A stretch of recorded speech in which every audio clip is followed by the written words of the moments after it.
Hello and welcome to Ideas with Diana on this Sunday, 2022.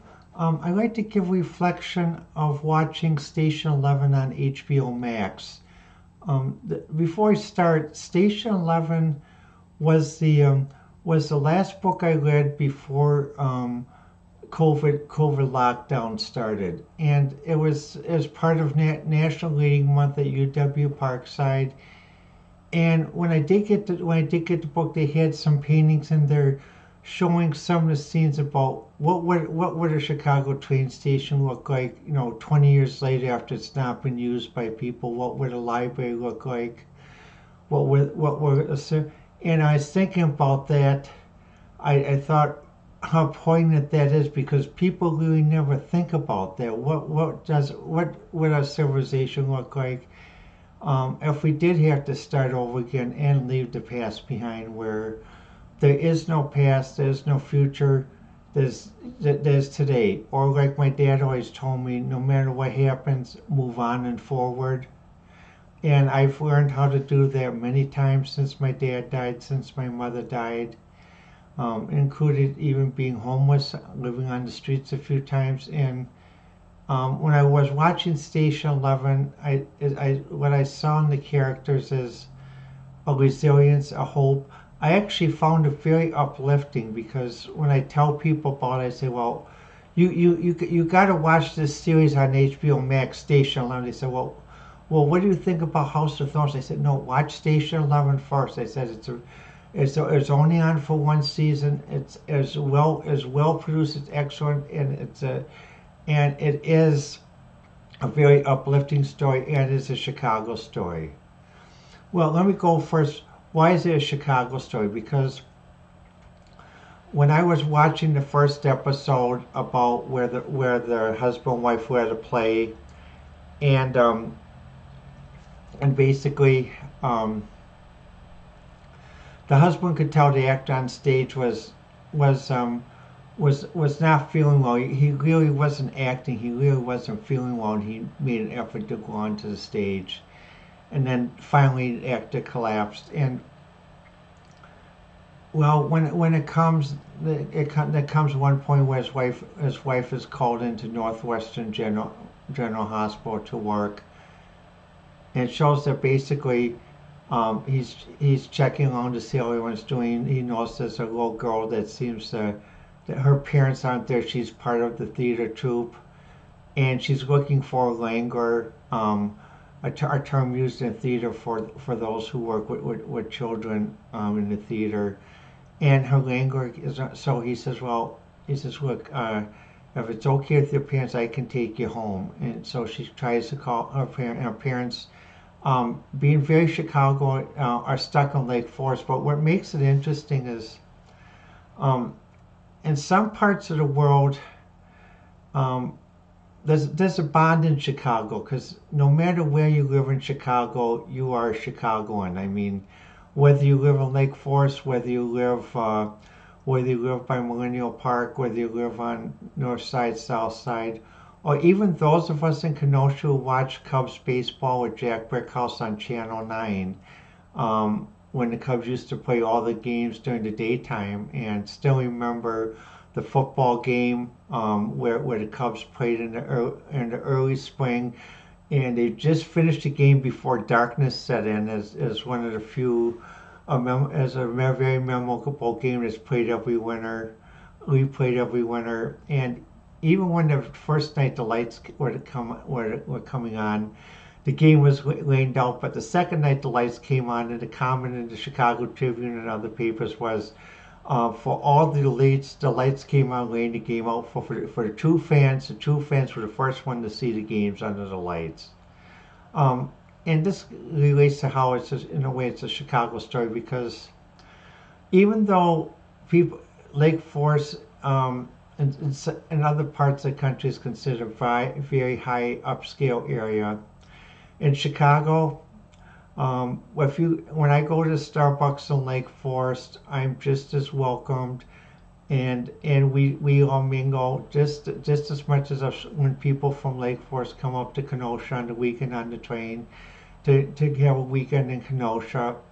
And you have a friend of mine who was raised in Lake Forest. He wasn't part of the upscale group. His family actually was the ones that actually maintained the lawns and worked in the office store and worked at Marshall Fields. And but what happens when he goes down there, he still thinks of him as an equal Lake Forest, and that's what makes that's what I liked when I first thing I liked when I saw the story was a bond. There is a Chicago bond, even like with friends in my building. I mean, um, even though they live in Racine, we still talk about restaurants they go to in Chicago. Even like one mentioned the story, the Pancake House. Um, the, the other point is what's a Chicago bond is no matter how well you are income wise, upscale or not, everyone takes the L. Everyone takes the L or takes the Metra. And the one scene where it shows him where he is at the where he is at the Washington Wabash station waiting for the L to come. It reminds me many times that I've taken the L with friends of mine down to Wrigley Field, and next to Wrigley Field is well, now it's called North Halstead. It used to be called Boys Town, which is the LGBT district. But actually, just to give you an example how common the bond is, when you get off at the stop where Wrigley Field is, if you when you get out of the station, if you take a right, you're walking towards Wrigley Field. If you take a left, you're walking towards North Halstead, the LGBTQ area, and the two coexist side by side, along with the bars and other things. I thought about why I thought of uplifting those, because even though in the story the civilization that they had was completely destroyed literally overnight, it showed that basically they didn't punt, they didn't give in, they didn't panic. What they did is they said, well, okay, there's no past, there's no future. What we got to do is we got to live for now. But the living for now was very similar to when my dad told me about moving on and forward. Stuff happens. Sometimes, even though you do the best you can to avoid stuff, stuff happens to you. You got to move on and forward. I learned that especially when my dad died, and especially when I first became homeless and went through multiple bouts of homelessness. You got to move forward. I mean, some people say, well, oh, the easy solution was I just want to get out of this and end it all. Yeah, well, people can do that if they want to, but the thing is, I've heard of people being pushed to that, and the thing is, you know, what happens, you are stronger and a better person by moving on and forward. And what does moving on forward mean? Well, for me, basically, like for example, before I moved into this apartment, it was a lot like Station 19. I had a two-bedroom apartment on the lakefront by Kenosha by the marina, and something happened, and but what I did was I did something which I never did before, which I did the second time in my life. I said, okay, I'm not going to store the tables. I'm not going to store the chairs. I'm not going to store the bedroom. I'm just going to put some stuff what I can put in a 5 by 10 unit, some clothes and stuff, and the rest of it is basically I'm going to carry a backpack. And let me get a prop to show you. Just a minute.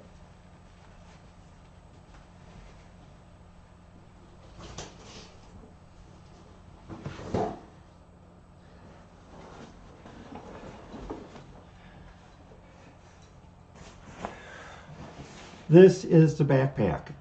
What I did was I had a backpack and a big purse. The big purse held my laptop, my wallet. This backpack held my medicine on one side, my toiletries on the other side, my shaver, baby wipes, basically some socks and some other things. This side held one pair of shoes, about 3 pairs of leggings, about 4 pairs of tops, 3 pairs of underwear, 3 bras, and 2 camis. That was it. And that was how I lived for a period of 7 months after I had that one collapse. And it does remind me of Station 11, because when you see the people, many of them are living with a backpack of stuff that they had, of clothes or something else. One of the main characters has a book, graphic novel, Station 11, which is used as a reference and in some ways as a Bible and a book and a story of mythology to help her understand what she's going through and to get through what she's going through. The other thing when I think about Station 11 is I think about, as I was talking with a friend this afternoon, I said, well, you gotta watch this. I said, and she said, and based on what I said, she said, I will. And what happened was, the reason why I say it is because I was thinking about how we lived through COVID. In this area in Wisconsin, we had a very high infection rate, and we actually got into almost like a Severance City. We did get into a Severance City situation, but before I go into detail about that, let me mention a similar way that I think about. Well, in the first episode, when basically they're at the opera and at the play, and basically the actor falls on stage and they cancel the play, and everyone's outside waiting to get back or take the L or taxi. Um, to me, it makes me think about March 13, 2020 in Wisconsin, because on that day, that was the last day that I and others were able to go up to Milwaukee, enjoy the public market, go go to Red Ale Park and go to Burns Common and take the Milwaukee trolley around downtown for a long time. And when we went there, it was strange that day. It was normally when we went there, what happened was we go up and we get by Red Oak Park, and there's one office building they had a wonderful diner, and we sort of went like we normally did. We went up to the diner because after visiting the LGBTQ group around that area by Red Oak Park, we went up there and we went in there and we went in and says, well, I'm sorry, we can't serve anything today. And a friend of mine asked, well, what happened? So I'm sorry, but we were told that we can't serve. So we went down to Starbucks at Red Ale Park, which is still open, had a latte and had a snack there. And then basically as we looked around, we saw people sort of like, there weren't as many people out as there normally are, and we also noticed people were leaving early, so we thought, well, maybe we should head back to the bus terminal and head back to Racine. So we headed back early, took the early bus back, got back to Racine about 2:30. When I was up there, the other thing is I was checking my bank account because I was checking a credit transaction to see that went through, just to make sure, to verify that I had enough money in my account that I didn't have to make a deposit. We got back to Racine, and what happened was we noticed in Racine, even at the bus, normally when we got on bus 4, wasn't as busy, and also a lot of people, and even like McDonald's was sort of saying, well, they had a posting about there's talk whether they're going to basically be able to stay open during COVID, and so we were wondering, well, what was all this about? We got home and we listened to the news, and that was the day, the next morning, that Wisconsin went into full lockdown. And it was very much like Severance City, because basically it literally was an infected group or non-infected group, and the lockdown was so strict that even on the bus, you could only take the bus for purposeful activities. Going to work, shopping, going to doctor's appointment, no joyriding. Also, when I went to Parkside, I had books that were due, and Parkside was even on full lockdown because basically it was, well, UW Parkside was, well, what are we going to, so what happens, I didn't see the book drop, so I didn't know, well, what was I going to do with my books? And so what happened was I thought, well, then I didn't, someone told me, well, we can't allow anyone on campus. We're on a complete lockdown. So it's almost like Seventh City, where there were people that were outside of the terminal that couldn't even come in. So so what happened was I got home, I called the library, I said, well, what should I do? He says, well, right now we're telling everyone just hold on to your books. We're not going to charge you any fines, anything else, but hold on to your books until we figure out what to do about this. And this was the same thing when we seen. Just like in Station 11, we heard all the newscasts, but the one thing I liked about Station 11, there wasn't so much emphasis on the politicians and the talking heads. Basically sort of saying, well, such and such and such and such, trying to discuss what's going on, but really not offering as much practical advice. So many of us ended up doing exactly like on Station 11. We ended up talking with each other and said, well, okay, what can we do as a group to survive this? And the main thing is, what I liked about Station 11, which was different from what people actually experienced in COVID. In Station 11, there's no one selling snake oil or fake remedies or telling people to inject themselves with bleach to kill COVID. I mean, oh heavens.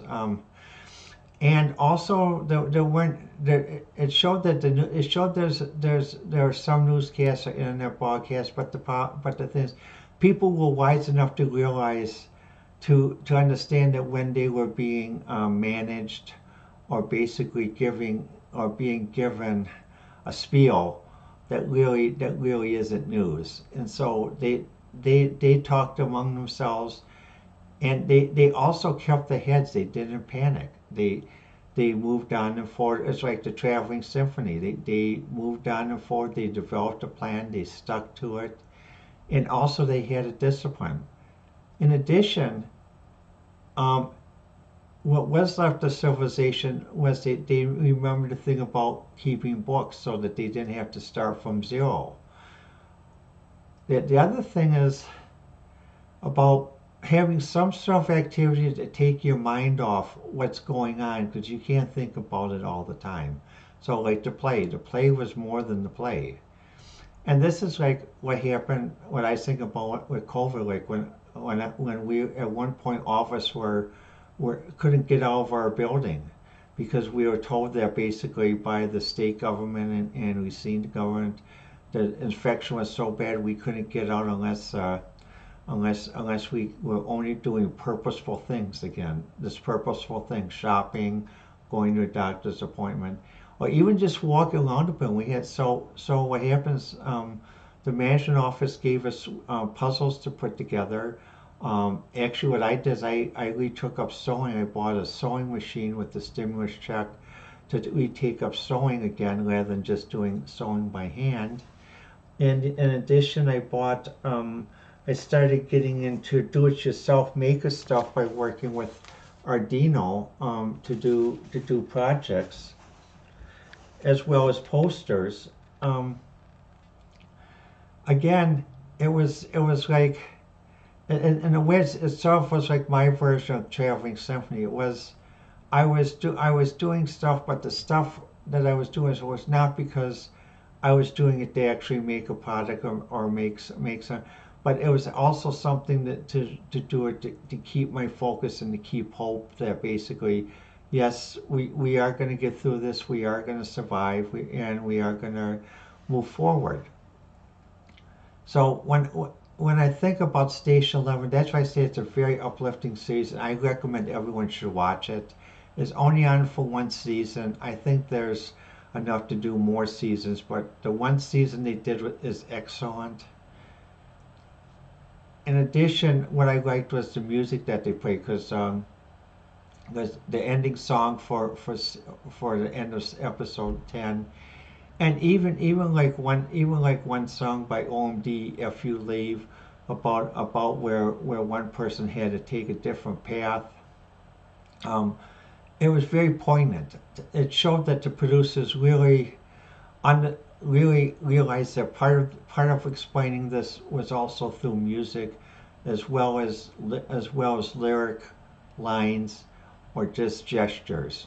Um, when I think about it, though, I mean, what I would like to do as one project is to see if I can make a play of Station 11, because I think it would make a wonderful play, and talk with friends of mine at the theater department to see what they think about doing a collaboration like this, and even have a chance to talk with the author to see what her opinion is about this. The thing is, as I watched Station 11, I was thinking about the time during COVID, because during COVID, many of us, our world was completely changed like that. Though our daily activities, like for me, basically, prior to COVID, I and a friend, we would go up to Milwaukee to visit downtown Milwaukee, go shopping at least once a week, twice a week. I would go out every day over to a fast food restaurant to get coffee and a sandwich. Um, During that time in COVID, it was very interesting. Even like the one bar we went to, when it was closed, and we were wondering, oh God, are they going to survive this? And especially with Barnes and Noble, when people supported Barnes and Noble by ordering lattes, or ordering books, and they had to be bought outside. When the Barnes and Noble cafe was open, is interesting. The one manager who manages, we came in and she said we were one of the first customers after they were allowed to reopen, and this wasn't until um, July of 2021, and it was in a way, it was like basically, um, how the person sort of like the astronaut waiting for the rescue mission. We were like the astronauts re-entering the cafe, um, still waiting for the rescue mission. That's how many people felt for a long time. The thing is, about Station Line, what I liked is that it showed that the people were were were were smart enough to not be fooled by the propaganda, by the managed media, by the spiel, because they realized, they got to work on what the local situation is, and to take care of the local situation. Now in COVID, it would have been nice. When I was thinking, watching the station, I was thinking, if the people, if the way we went through COVID this year could have been done like the way we did in Station 11, because there's a lot of fear about people tell people how to wear your mask. Like, some of us have breathing problems, so we put it on like this. And other people say, well, you gotta put it way up here, and other people, and there are other people who are afraid to get the vaccine, and other people like me and others who got all the boosters and the vaccine.